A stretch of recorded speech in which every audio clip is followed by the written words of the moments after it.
Hi, welcome to another episode of the Sankofa Pan-African series.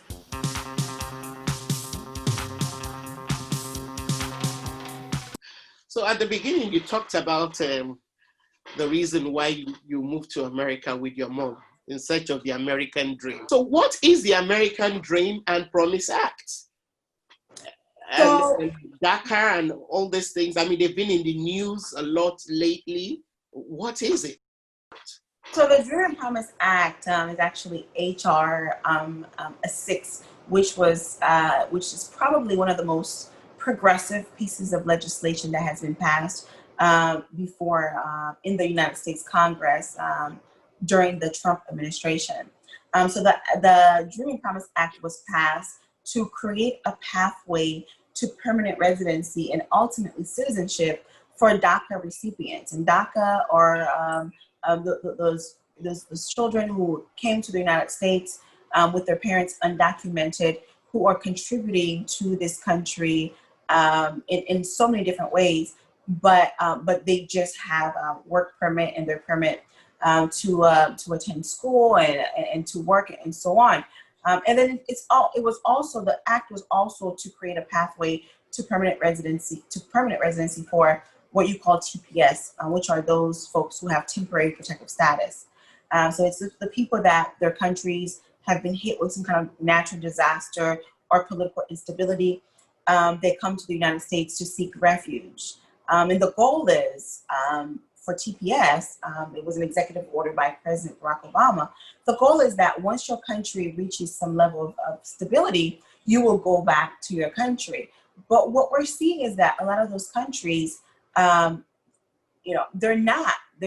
have not reached that level of stability. And also the people who are beneficiaries of either TPS or DACA, they have given so much to this nation. They have utilized their talents and their ingenuity to make the United States a better place. These are folks who are home buyers, so that means they are paying taxes. They are business owners. In fact, there was a research. There's been countless research done that shows that TPS and DACA recipients are homeowners and own businesses and are productive members of society. So Congress, the House of Representatives, wanted to provide them with a refuge, because if you were to deport those folks, I think it would have a detrimental impact to the American economy. So even if you want to look at this from a selfish lens, and you want to deport those folks, yes, you can deport them, but think about the impact that those deportations will have on certain sectors within the American economy. So it was passed in the House of Representatives, but the Senate has yet to pick it up under the leadership of Mitch McConnell. I would like to say that I'm optimistic, but it is an election year, so you never know what's going to happen. There's still time for the leadership within this United States Senate to act on this critical piece of legislation. So can you just imagine people who are waiting, whose status in the U.S.? Exactly. So, for example, for TPS recipients in Haiti and a few other countries, the designation expires February 2021. So, Wow. can you imagine those who have TPS status and they're trying to figure out what is next? What am I going to do with my life? Am I going to be deported in a few months? So their lives is kind of like in the shambles.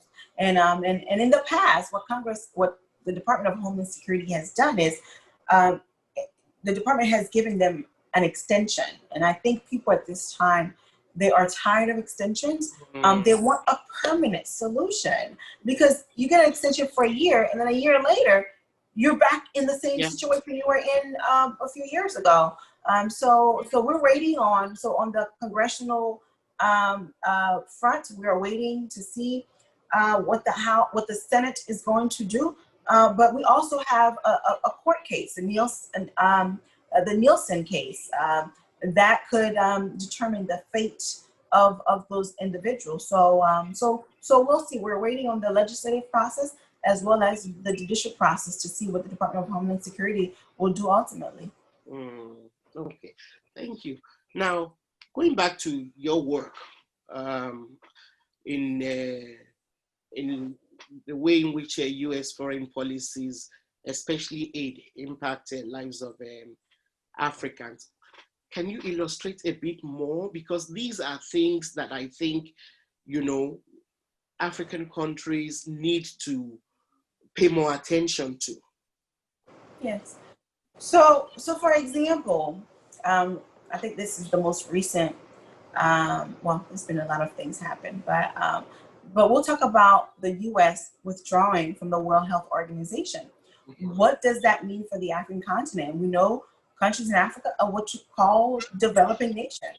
So they desperately need the support of the World Health Organization in order to provide health services and to prepare for pandemics such as COVID-19 in their respective countries. So the United States, being the #1 funder of the WHO, will have a significant impact on the continent and her people.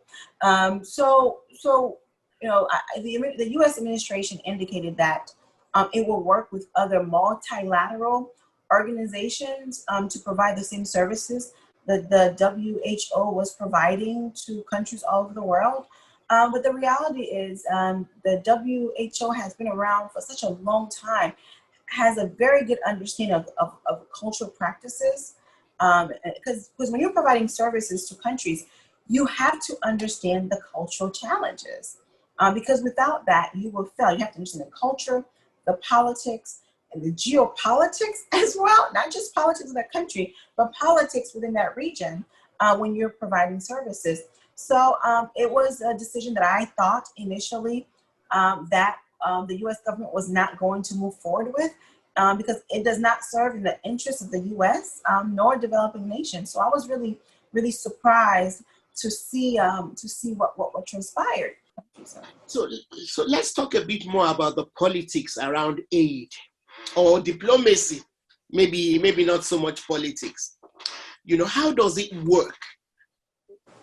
When America or the European Union or the UK and countries give aid to developing countries, even though our preference would not be aid, our preference would be to be allowed to trade equally and fairly and be more in control of our resources and our finances. But until then, we're stuck with this aid thing. But how can we strategize more, to see that it benefits us better? Yeah, I think that you're right. I think most African countries would prefer to not have to rely on aid for the development of countries and so on. And I think His Excellency Nana Addo delivered a beautiful speech in front of President Macron. Yes, indicating that this is the vision he has for Ghana. But like you said, until we get there, we have to rely on those aid. But I think that even in that conversation, there's work that can be done on the part of foreign governments in Africa to ensure that the aid is properly allocated and that it is allocated in a manner that is consistent with the priorities of the country or the government. Because the U.S. government, because the appropriations process, right? If nothing happens in Congress, there's one bill that will always pass. That is the appropriations bill. That's the bill that tells you how much money you're going to spend, where you're going to spend it, where it's going, who it's going to, all of that. That bill passes every year. You can always count on that. But in the process of funds being allocated, as a foreign government, you do have a say-so, through the State Department, through USAID, through the White House, through Congress. And what you can do is you can ensure that, let's say, and usually aid is not allocated foreign assistance in most cases is not allocated directly, let's say, to President Buhari, to his administration. It is allocated to the State Department, USAID, and those two institutions then, sometimes gave subcontracts to other companies or NGOs that are doing work on the ground, and they too do work on the ground around democracy, human rights, and so many other aspects. But again, you have a role to play to ensure that how those funds are used on the ground are consistent with your own priorities. How many countries have a foreign policy plan, for example? Because that foreign policy plan will serve as a guide as to what your priorities are as a state. And what I would recommend is that, let's say that the Nigerian government, for example, wants a more aid for military, which is probably not going to happen right now because there have been so much, there's been a traffic in persons report that came out that shows children are being used as military personnel in Nigeria. So you probably would not get any aid for military right now. But let's just say, hypothetically speaking, right? You could find a member of Congress that the country has a good relationship with and has been working with consistently, and say, this is the aid this is the area that I'll need more funding for. Then that member of Congress will take that proposal and submit it to the Appropriations Committee. And I will also recommend that the officials reach out to the U.S. Embassy, the State Department, and make similar recommendations to make sure all of those parties are on the same page. And then what you will see is when the funds are allocated, there could be a line item budget, let's say, for military spending, particularly for Nigeria, because you've lobbied for that, you have asked for that. So what I've seen is that a lot of times countries are more reactive when the budget comes out, if they even know about it. They're like, oh, we have X and Y, there's X and Y and Z money going to, let's say, human rights, right, or democracy. But it would be better if countries, especially developing countries, are more proactive in these processes, because you have a voice. There is a part for you to play. And I think it's important, because I think a lot of people don't know that. And one of the reasons why the aid does not go directly to these developing countries is because of accusations of corruption. So instead, it is given to, that funds are allocated to USAID, the State Department, then they execute projects on the ground accordingly. And usually they do it in a way that is consistent with the priorities of the country.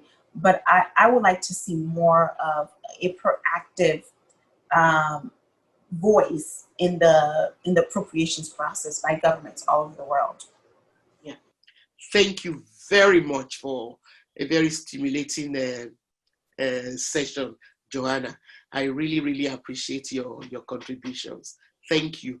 Thank you for watching. Don't forget to subscribe to the Sankofa Pan-African series channel.